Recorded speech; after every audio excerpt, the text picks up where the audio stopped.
This is DaintyTank. Thank you for joining me. Welcome back to Fatal 12. This is part 38. We'd already defeated everything, done the thing, did the whole organic playthrough. And now we're gonna go back and get the other endings. Because, also, big news, big announcement. I will give you 5 seconds to comment down below to let me know what you think is different here. What is different? What have I done? Ready? 5, 4, 3, better rate your comments, please. We got a new camera. We got a new camera that was on sale, but it's the same quality as the one that I've got up on the Ko-fi page. So, thank you to everybody who has put in donations to the Ko-fi page. If you haven't, links down below. It helps to directly put back into this channel. For me, that means actually a webcam. So this whole time I've just been using my laptop web imaging, and so it's been like 500 pixels. It's really low quality. This is actually 1080p. It has its own built-in ring light, which means I don't have to have my behemoth secondary ring light, which is great. So, good news! Plus, the little snowball's still here. It's got a nice wide view, and hopefully you're enjoying it. With that, let's jump straight back in. So, we did the organic kind of run through.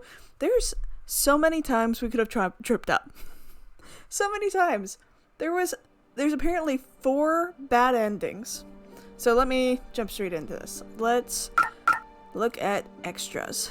So, yay, all that. Where is it? Here we go. So there's 3 main endings and then 4 bad endings is what I get from this. And we got Like a Dream World, which is absolutely adorable as a concept. So I went back to see where was the main point for these other 2. And it seems to be all around your confession to Maharu, which makes sense. So let's go back and replay those and see if we have more time for some bad endings too. So, I wrote this down because I wanted to make sure I got it. So, this last little bit, yeah. When Leo, as we know him, was saying, hey, you still have some of your kind of energy as a goddess. And we chose Alter Fate. We were like, use all of our energy, this one last hoe, go for it, fix everything, bring everyone back. So that's what we did. Instead, if we chose to do nothing, that's another ending. So, let's do that. And again, this is another ending, so if you haven't played or seen the organic playthrough, poke the Totoro. Go see that first. I'm surprised you even need to ask. I'll let things remain as they are. Well said. In that case, all you need to do is forge ahead through your own grief. Can't deny that it hurts. It's part of my life, though. I would never have come to understand myself if I were alone. Falling in love is what helped me do so. It's thanks to the time I spent with everyone else that I am who I am now. That's fine. That's how it should be. So please, don't leave me. Farewell, Rinka. Be sure to treasure your roots. Don't let these memories fade. Aww. Where are we jumping to now?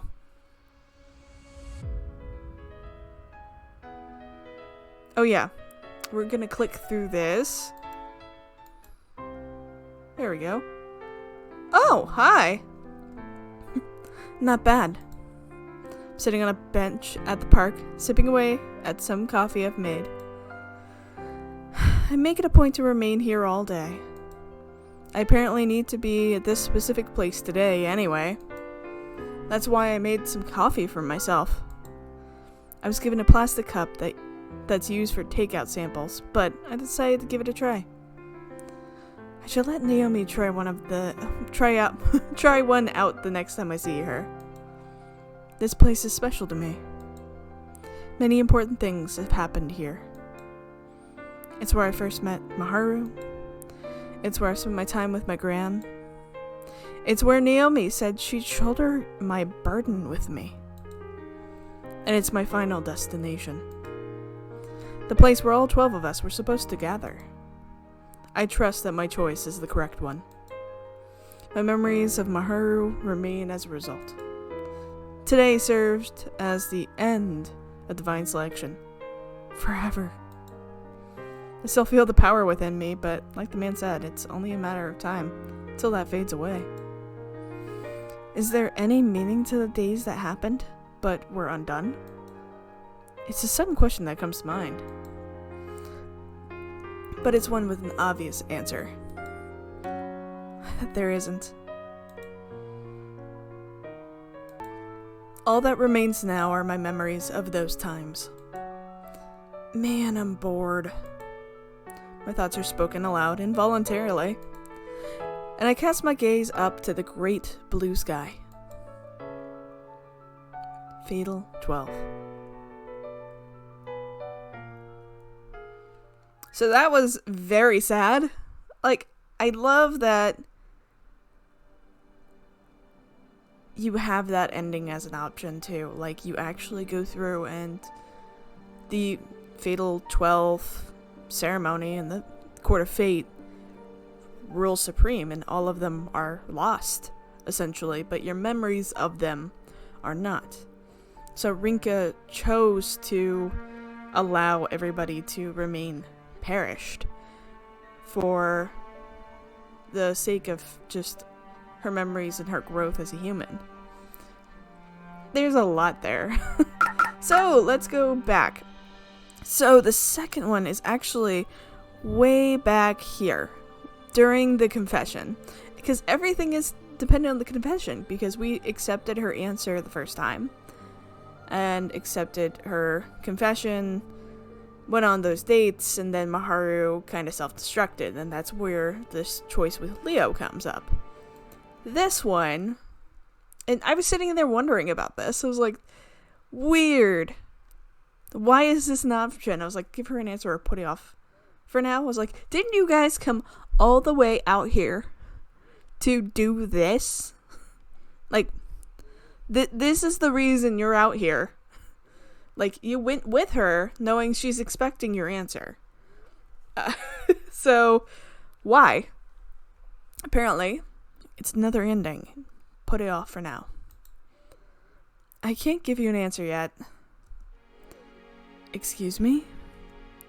Maru's eyes open wide before she freezes up completely. You'll no doubt be satisfied regardless of what answer I give you. On the other hand, putting it off means you'll want to survive to hear it, right? I promise I'll give you an answer then. So please, let me keep that promise. Woohoo, I can see why this is a thing now. Basically, I know you're going to sacrifice yourself if you do this, if I tell you. That's cheating, you know. You're trying to sound cool, but you just haven't decided yet, have you? I can't deny that. I can't bring myself to think things through until we found a way to survive together. You're just that important to me. Yeah, you are. Boop boop, hold on. Hi friends! This is a break in the middle. I'm sorry. I was in the middle of reading things, but then it got late and it got dark, and this little thing. This is Pixel. Hi. If you saw I lost the cat fight, then you know who Pixel is. On the plus side, this little guy has since been put on anxiety meds, which is great. And he also is getting treatment for kitty asthma. So, generally I don't let them in when I'm recording. However, this guy is not letting me not have cuddle time. So what I do is actually have this handy dandy folding chair that I put him into to the side. I give him a hand, and then he's cuddling me, just cuddling me, without having to be in my lap. I see you. So thank you for letting me have the interruption. I know this is a bonus episode, so you get a bonus of seeing Pixel up close. The snuggle bug he is. And we're gonna jump straight back into things.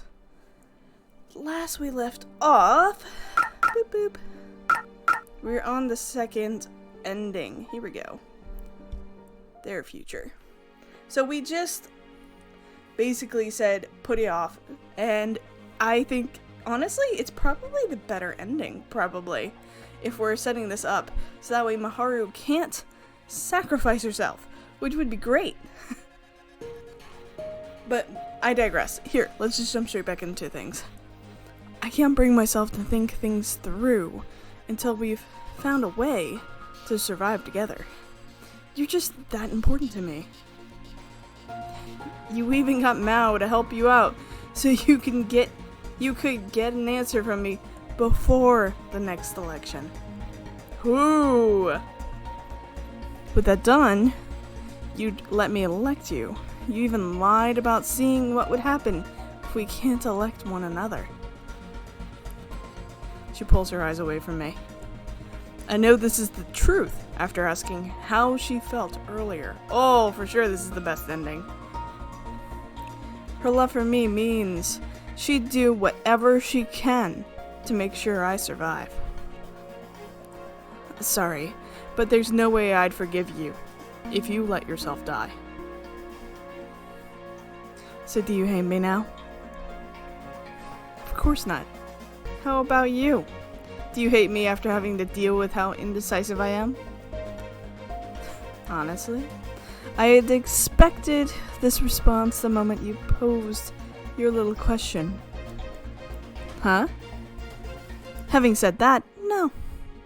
There's not a single thing that could make me come to hate you. Especially not when I love to see you squirm like this. Oh boy, she's making me all hot and bothered again. Oh. No, need to be so blunt. Anyway, I feel kind of bad since it sounds like we're negotiating, but I'll absolutely give you a proper answer once divine selection's over. Until then, let's find a way to survive together. Alright. You've really changed, haven't you?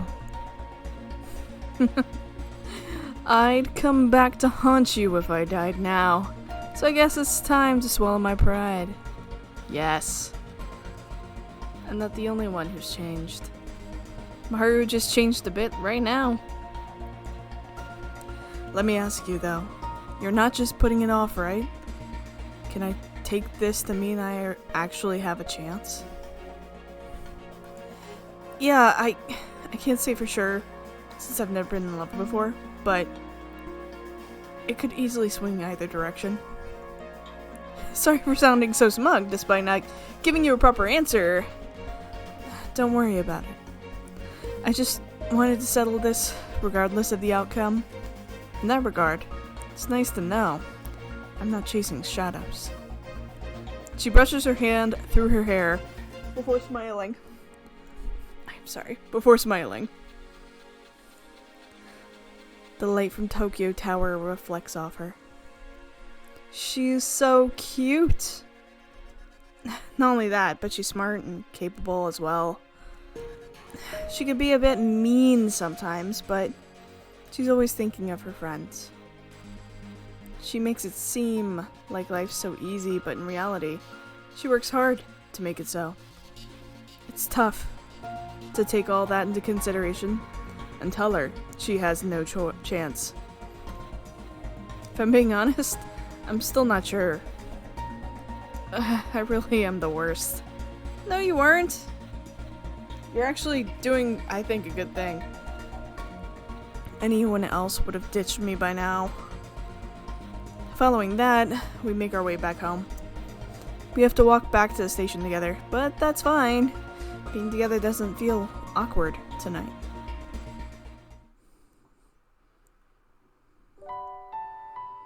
I get ready for bed once back home.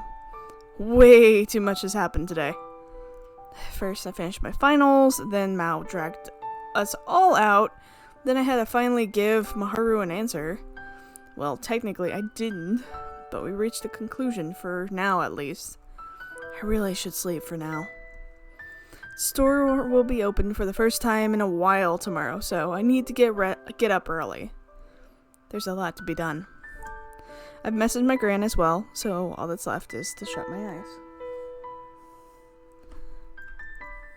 It's fortunate that the next election isn't the last.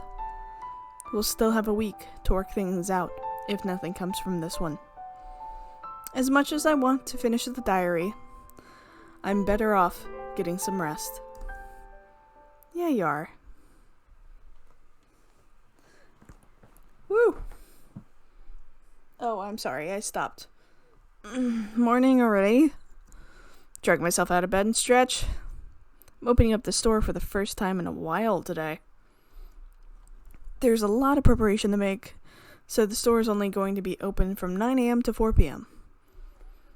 Once ready to face the day, I make my way downstairs.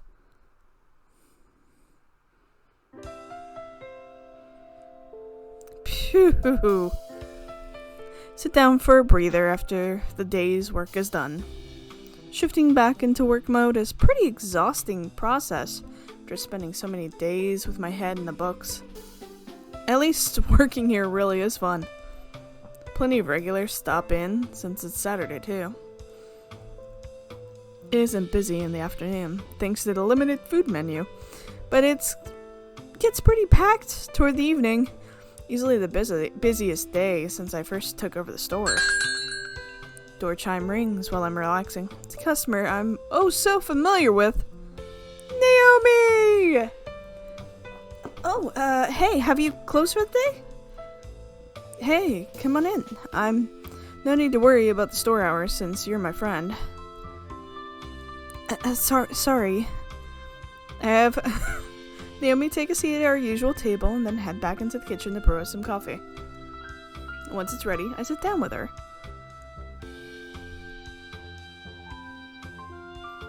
Here you go. On the house. Thank you. You seem awfully cheery today. You think? Guess it's because finals are over and I got to open the store back up. I brought cookies today. If you'd like some. Thanks. I really like your cookies. I could tell they're the same ones that she brought us once before. The bag's tied shut with a nice red ribbon. My favorite color. We spend some chatting. I didn't know you could spend chatting. We spent some chatting while enjoying both of our offerings. Do you, mind if I ask what happened after we left last night? I explain what took place once Maharu and I were alone. Well, everything sans what Maharu shared about her past. I skipped to the part where she just asked for my answer to her confession, and that I couldn't give her one yet.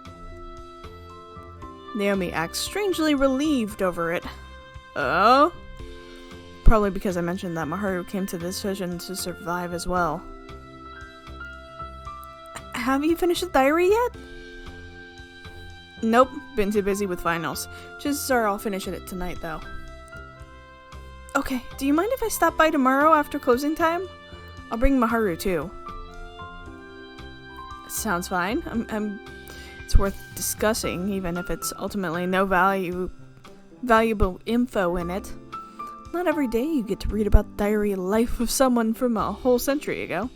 Yeah, I was about to say, that sounds great. Okay. He's finally fallen asleep. It's really cute. I apologize for the distraction of the cat, but I don't actually, because he is worth every single minute and he's special. We've still got one more chance if nothing gets resolved during tomorrow's election too. Approaching things with a level head seems like the best approach. Agreed. Also, do you think I could borrow the diary from you tomorrow? She's obviously shy about asking again.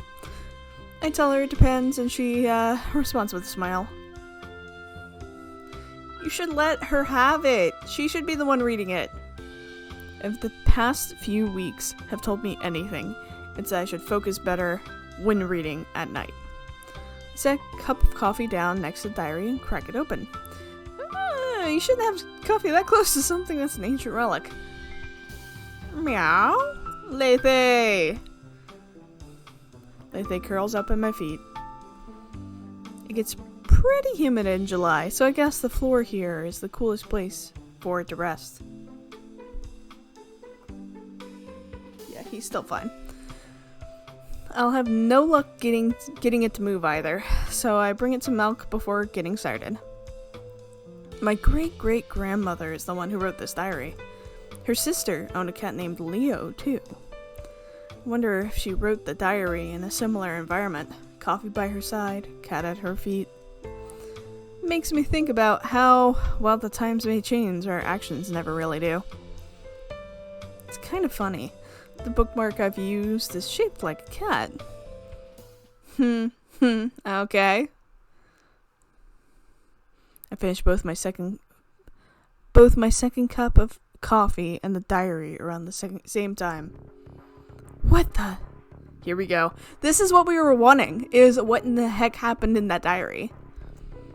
The shock of what I've just read even knocks out my taste buds. I'm immediately overcome with disbelief. Yeah, I'm glad I arranged to meet with Maharu and Naomi tomorrow. I must have forgotten to do so after reading this knockout. I'm not over-exaggerating its shock value. It's fortunate that I can talk to them about it before tomorrow's election. At the very least, it'll reduce the risk of me going wild all on my own. Unbelievable as this is, it's just what we need. As Maharu said, this could very well be our trump card. We might just be able to pick up Divine Selection apart thanks to this. I can feel my heart racing. Oh. After closing the diary, I removed the photos tucked between its final pages. I was about to say, that looks familiar. 3 in total. The one of Linda, one of her and her family, and the third of her with another girl. Linda Harrison, my great-great-grandmother. That's who this diary belongs to. Seeing her picture isn't what grabbed my attention. It's the one with the other girl in it specifically. The girl is noted as Linda's sister.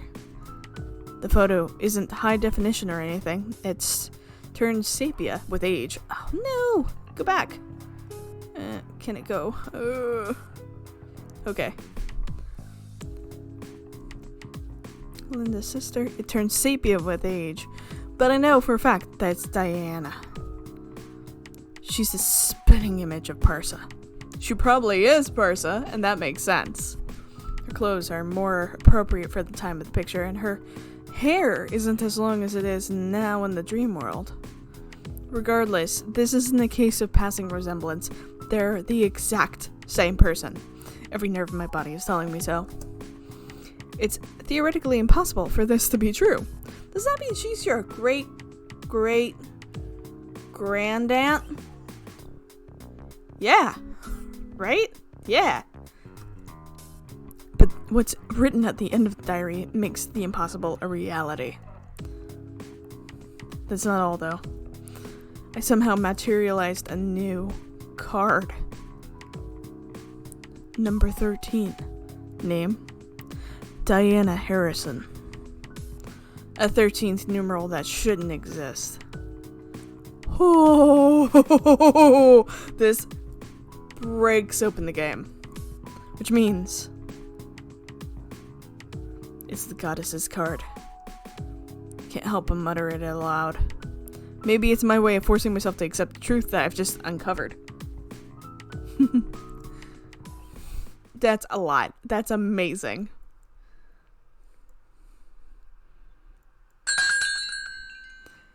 Thank you for coming. Closing time arrives once I've rung out the last customer. It's a little early, only a bit past 4, but I've been open since 8 a.m. That's a norm when the store's open, all through the weekend, really.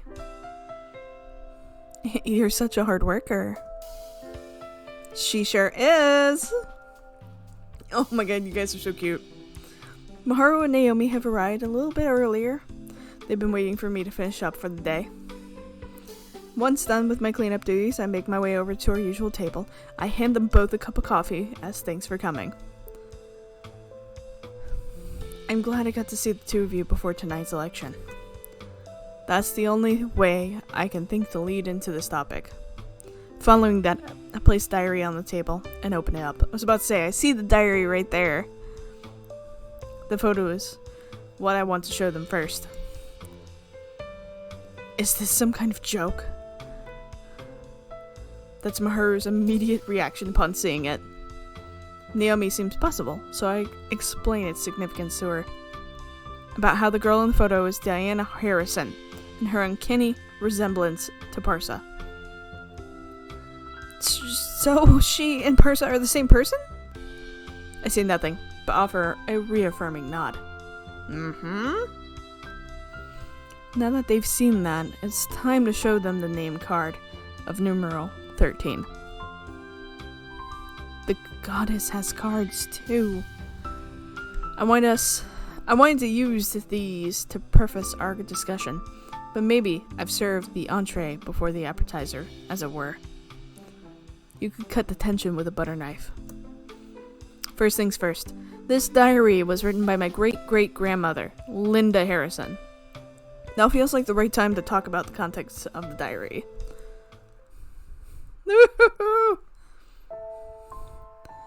Based on what I know, Diana died in a fire when she was 12.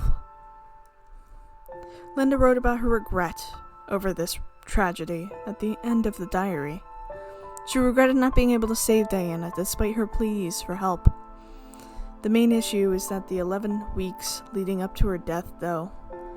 11 weeks before Diana's death, a boy seeking to become her father's pupil fell down the stairs and died from trauma to the head. Woo! One of the assistants, who had been in their home the week after, soon died of food poisoning. The week after that, the mother of the boy, who died 2 weeks prior, died from a fever. Every week following that, someone with some sort of connection to Diana died. There wasn't any pattern behind who died. Some were close to her, while others weren't. These events terrorized her family. It led them to a natural conclusion that any one of them could be next. Their fears came true with the 12th victim. Yep. It's just that I mentioned before. Fire took not only their home, but also Diana's life. The destruction caused a bookcase to fall on her, crushing the lower half of her body. Linda was in the same room at the time and did all she could to save her. She just wasn't strong enough to move the bookcase. This was 100 years ago, so they lacked the same means to extinguish fires as we do now today. Upon hearing the two, their mother had to make an impossible decision. But to her, the answer was clear. Even with her aid, they couldn't get the bookshelf to budge. Their father, who passed out from smoke inhalation. The fire would likely consume Diana, were they to stay and call for help too. So their mother made the only decision she could. She had to save who she could. She chose to save Linda at the expense of Diana. That is a deep family secret there. And the grand's like, la la la la la, don't mind me. It's just my great-grandmother and her tragic backstory that I just kept in my room and didn't think about it, so I didn't read it. No big deal. Linda viewed it as the wrong choice. She felt a responsibility to write about these events in the same diary she received from her beloved sister. Her feelings toward Diana are pinned in detail.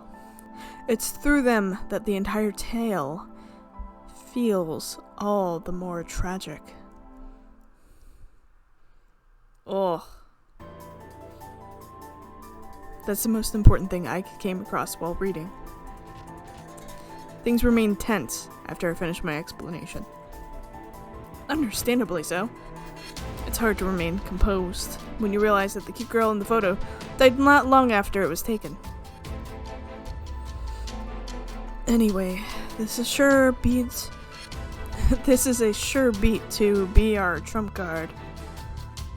Didn't age too well there. Yeah, Parsa was originally no! Go back. Bip. Parsa was originally human, and the sister of my great-great-grandmother, no less. I came to the same conclusion after listening to you, but it's still hard not to be surprised. We're all on the same page.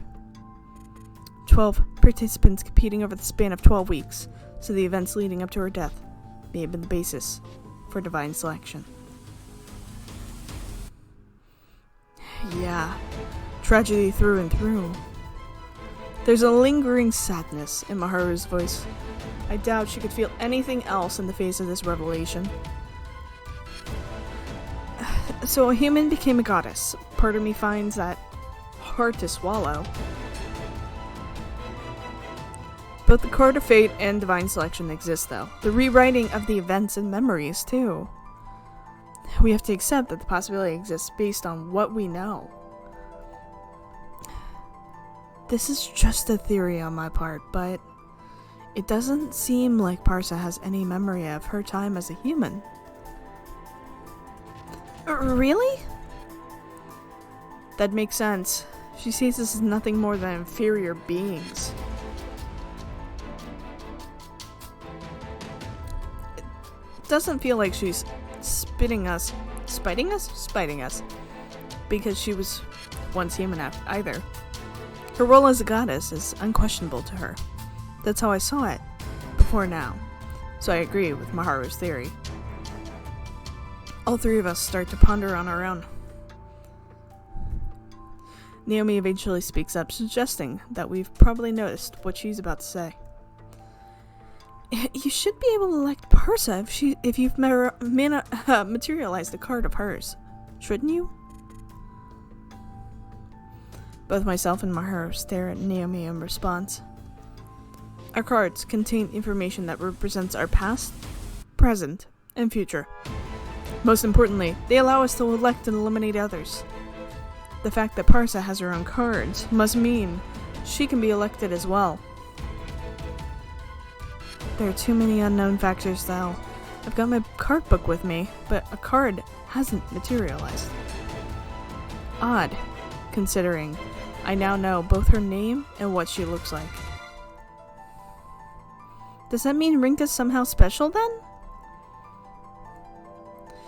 I'm not too sure about that, but there must be a reason why. Yeah, you're special.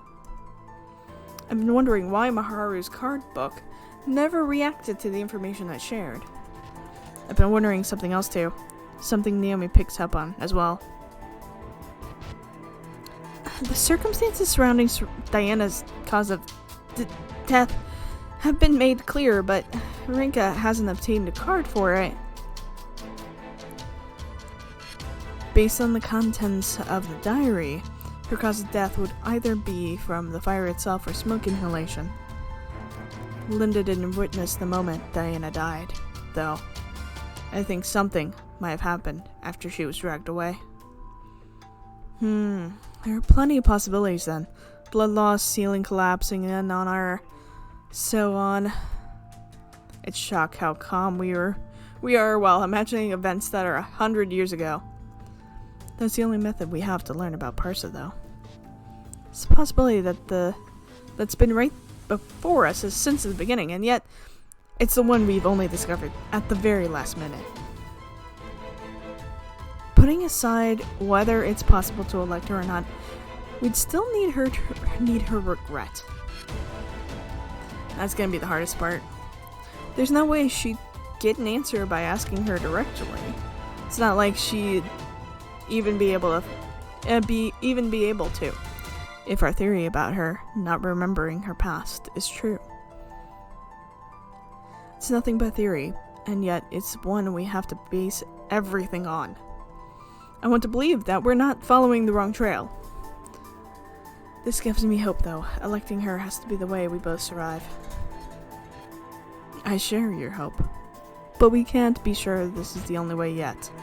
We'll need to test it out during the next election. You want to see what happens when you can't elect one another, right? Is that what you're going to try? We can't now. It's entirely possible it could result in a situation where we need to settle things by means other than electing, which might result in us losing the opportunity to elect her.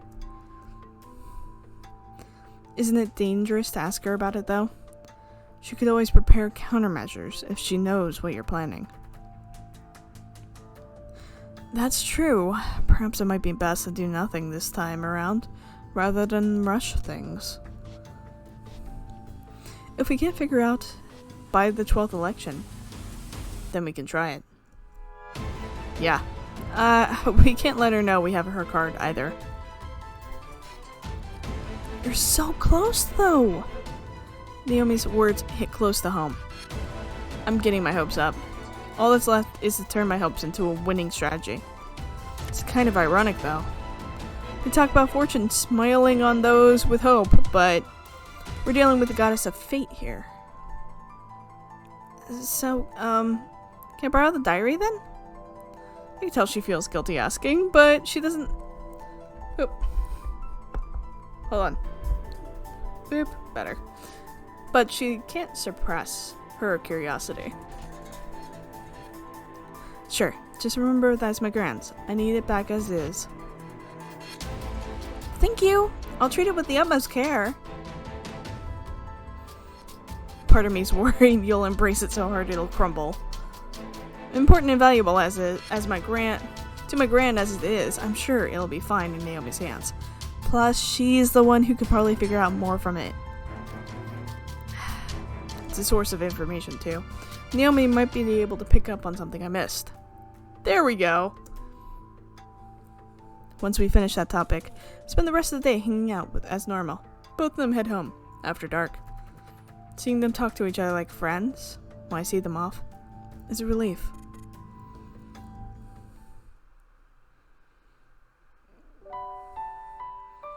I can't hide my happiness, even after getting back to my room. I never would have imagined this scenario at the beginning of Divine Selection. Not only is Maharu looking to survive now, but we've also found a possibility for us both to make it through.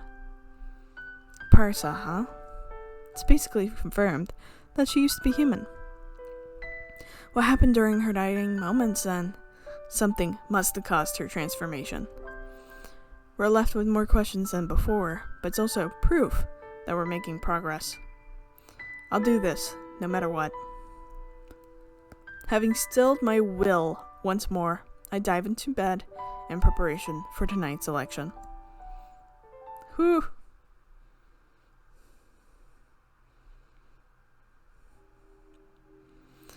Of the 12 platforms present in the Court of Fate, only 2 remain. A strange sense of sadness pervades the endless dreamscape. As usual, Parsa's voice cuts straight through those sensations. Good evening, my little slaves to fate. Perhaps that's a little overdramatic when only 2 of you remain. Neither of us react to her comment, causing her to press on. Tonight serves as the penultimate round of Divine Selection. Which of you will shoulder the burden of those who fell before you and become my vessel. I wonder. While neither of you seem intent on rushing things along, it's rather sad, I must admit. We had quite the rowdy crowd this time compared to past selections. How many times has divine selection taken place by this point? I never did bother counting, now that I think about it. Let's see, I believe this marks the 12th? I imagine that. So much for not counting. Maharu sighs before speaking. There's a special meaning behind this being the 12th time, though. I always figured that the 12 weeks and 12 participants were just due to 12 being a good round number. Like how a year is split into 12 months, a clock in 12 hours, and so on. It's a common phenomenon the world over. Same can't be said after this revelation, though. It's too big of a coincidence for the number 12 to recur this much. Then again, I'm not sure if 12 is a lot in this case, since I don't know how much time passes between each selection period. Pardon me, I shouldn't indulge in too much chit-chat. Now I think about it, something doesn't add up. Parse is always mindful of time passing in this procedure. She never just lets the participants talk till they're blue in the face. She always moves things along. Why would she do that if this place is supposedly cut off from the normal flow of time? Allow me to begin tonight's election. Parse makes her announcement before I ask about it, however. The clock at the center of fate begins to move shortly after.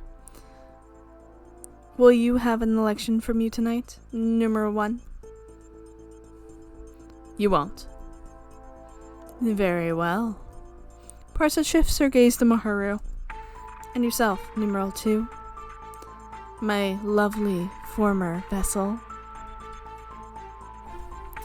Sorry, but you're wasting your breath. No election on my part. Very well then. Quite the boring session tonight, I do declare. She puffs her cheeks out in discontent before making her way back to the center of the Court of Fate. Those mannerisms of hers are reminiscent of what I learned about Diana from the diary. Innocent, yet always one to act on her whims. A girl loved by cats, perhaps because she was like one herself. With no elections to speak of, that means we can conclude tonight's gathering of participants. Next week marks the final round of this particular divine selection. I look forward to seeing which of you will become my vessel. Whoever it is will no doubt have a wonderful life ahead of them. Parsa smiles and pinches her skirt and curtsies. She does this in the exact same way as when I first met her here. So, there's a question I'd like answered, if you don't mind. What happens if neither of us can elect the other during the next round? That's a possibility worth considering at this point, indeed. Allow me to answer by asking you to consider the significance behind the numerals you have been allocated. So basically, if neither of us elects the other, the lowest number is given priority and allowed to live on. No way. Hard as it is to accept, it's likely what Parsa is implying.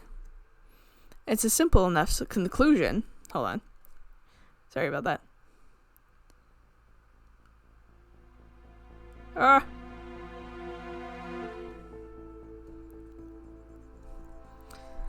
Simple enough conclusion to reach at this point. First, I thought the numerals only represented the order in which we carry out the election process. But now they seem much more interwoven with our fates than before. There's no need to beat around the bush anymore, is there? Tell us the true meaning behind our numerals. You said we were allocated them, right? In other words, you didn't assign them yourself. I did find it strange that I wasn't numeral 1, despite my death being the one to signal the beginning of divine selection. Originally, I thought it was due to a slight miscalculation of the conjuncture. Oh my god, why do I keep clicking? Sorry about that. I'm going to get a new mouse. I just need to work towards it. But my spy is numeral 2. This proves that. Very well. I've been looking forward to someone asking me about this for true. Your numerals are indeed not selected by me. They represent each participant's proximity to the world's primary course.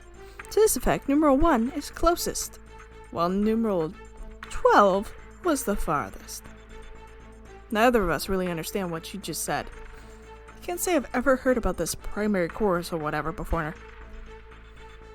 Think of the universe as a lake that filters into an endless number of streams. Each stream represents an alternate world that is birthed through choices made by its people. Of course, people themselves are not aware of this.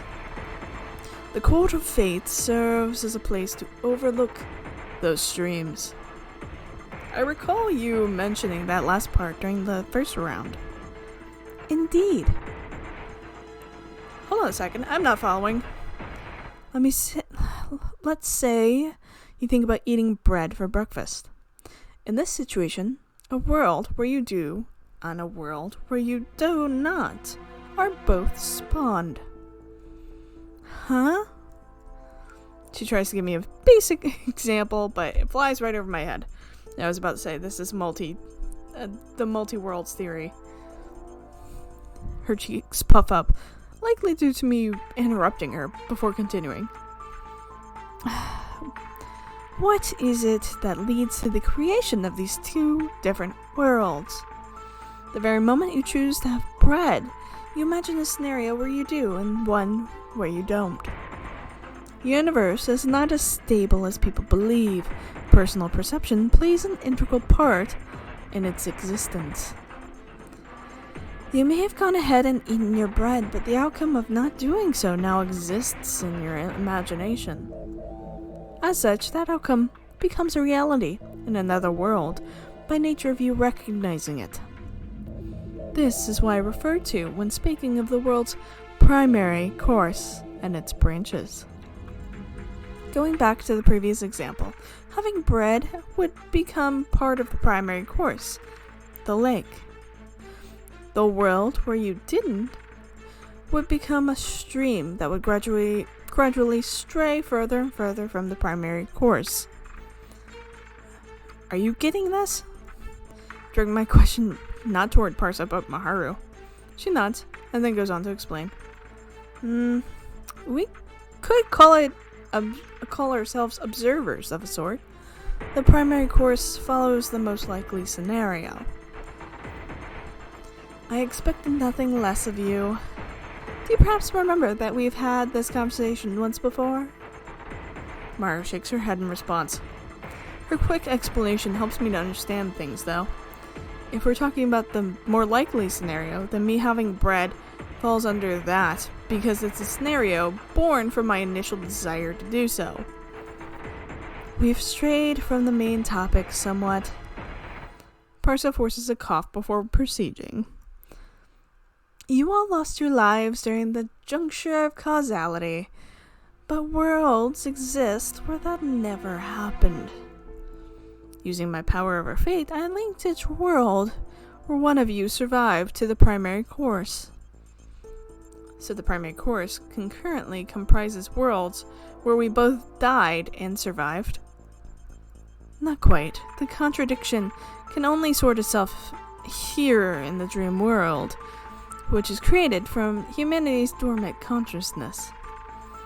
The Court of Fates is an anomaly to the world under normal circumstances. That being said, it's fine if you simply understand that one's perception of things here can affect the primary course. The more she talks, the more I'm lost I become. Maharu seems pretty interested in what she has to say, but it's doing nothing but confusing me. I take a chance to interrupt Parsa when she stops for a breath by pointing at the floor. None of that answers my question about the numerals, though. Not the sharpest tool in the shed. are we? The world you currently live in is one that I altered from a branch.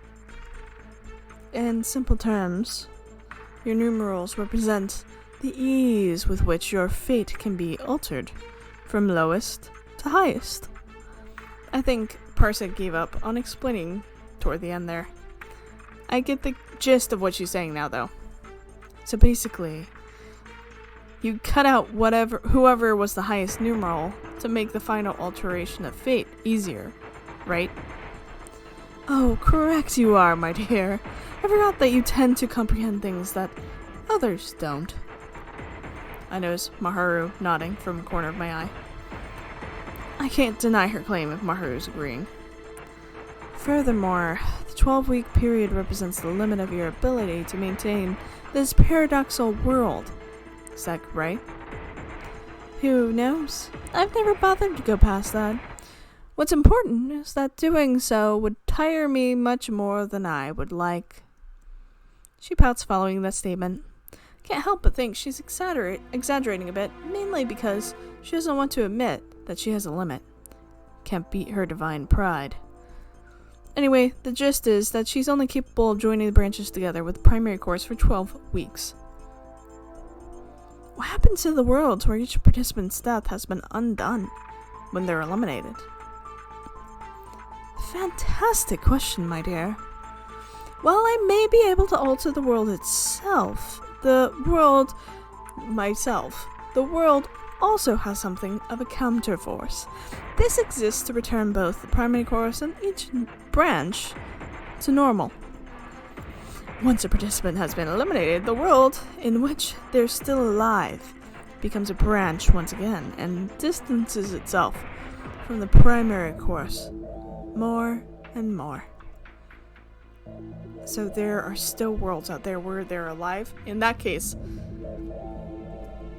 they are indeed, though I must stress that even I cannot observe them once they've drifted far enough away.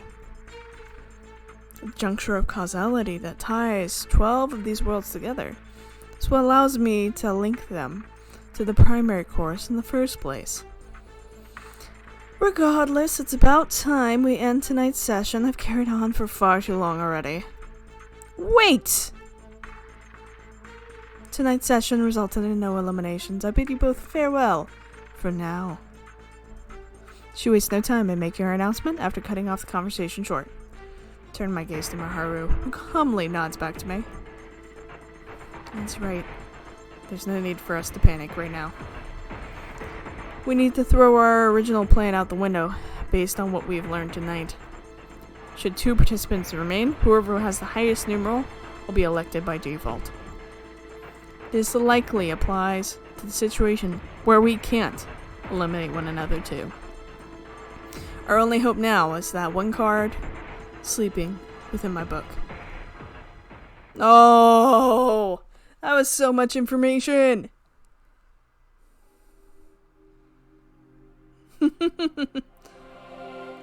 We're gonna pause here. This was a lot of an episode, and obviously there's a lot more to this round. So what we're gonna do is pause on this. This looks like it's going to be the good ending. So, like, I guess there's 3 good endings, but this looks like it might be, like, the best ending and the most relevant for all of us. So we're gonna end it here. I hope you've enjoyed all of this. I hope you're enjoying the camera. Let me know how it's performed, how it looks. If you're enjoying all of this as well. And I hope you made that comment below, because I'm gonna be looking. Boo! With that, hit that subscribe button, hit the like button. Come back and see Pixel again. He's asleep and adorable right beside me. And with that, I love you all, and I'll see you next time. Bye!